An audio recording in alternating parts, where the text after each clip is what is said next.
Back in the ring here, gonna open up WWE Elite Series 73 Daniel Bryan. I don't collect current WB figures, but I do collect Kane and Daniel Bryan figures. Kind of appearances throughout their whole career. Just some of my favorite wrestlers, and I thought my Daniel Bryan collection had kind of been completed. He kind of had to force to retire due to injury, but he managed to come back, and so I get to do a couple more key attires and points in his career here, and here's where he was the WWE Champion again after coming back from that injury. Although it should say the new Daniel Bryan, but Mattel did not put that on the package because they're fickle. But this is from WrestleMania 35, where he did defend the title. And we'll take a look at that title once we open this up. So we got some extra hands, some open, kind of for holding accessories kind of hands, and then fists. But he has this big open hands. That was kind of his main taunt during this time period. He's got the title. Super simple attire he had, just because this is kind of his time. He's got to go super full heel bad guy.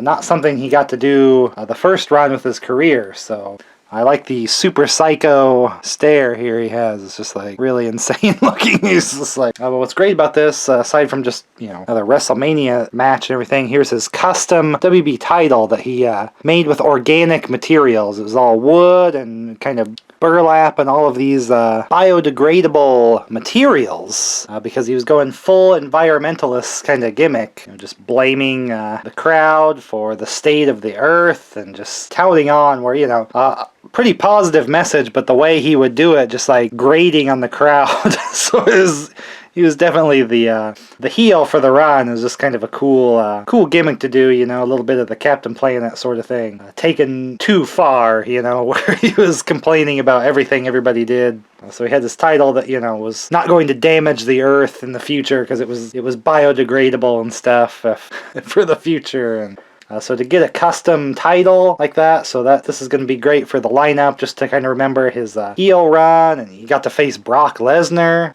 when he first won the title, before he got his custom one made here. But to lead up to a WrestleMania match where he did lose the title to Kofi Kingston, but being the bad guy just was kind of the fitting ending to that run and that championship and that match and that WrestleMania at that time. WB kind of has a tendency to crap on their newer WrestleManias and kind of do the wrong decision, seemingly. So I feel like that, even though I'm a huge Daniel Bryan fan, that was the time when he really should have just lost the title there as the bad guy. Just made more sense. He's been at WrestleManias past that, and they've been great. He's been just happy to be back because he thought his career was over. So I'm happy to have him back, and then I'll just be collecting the occasional figure once kind of as his looks change enough to kind of warrant, you know, bookmarks in the kind of history of his career. So great accessory, great figure, different head sculpt and face with the super big beard and long hair, just to kind of capture that look. He got the open hands because he would always do this big wide gesture. The attire is just simple, but it's kind of typical Daniel Bryan affair with just kind of the red and black. So anytime he wins a major championship, it's definitely worth marking in my collection. So I opened all my wrestling figures here. A lot of late 90s and some Japanese wrestling as well. And all my other collectibles and figures and stuff here too. So you probably want to get subscribed here and check out a lot more videos. So I'll see you in those. Don't be fickle.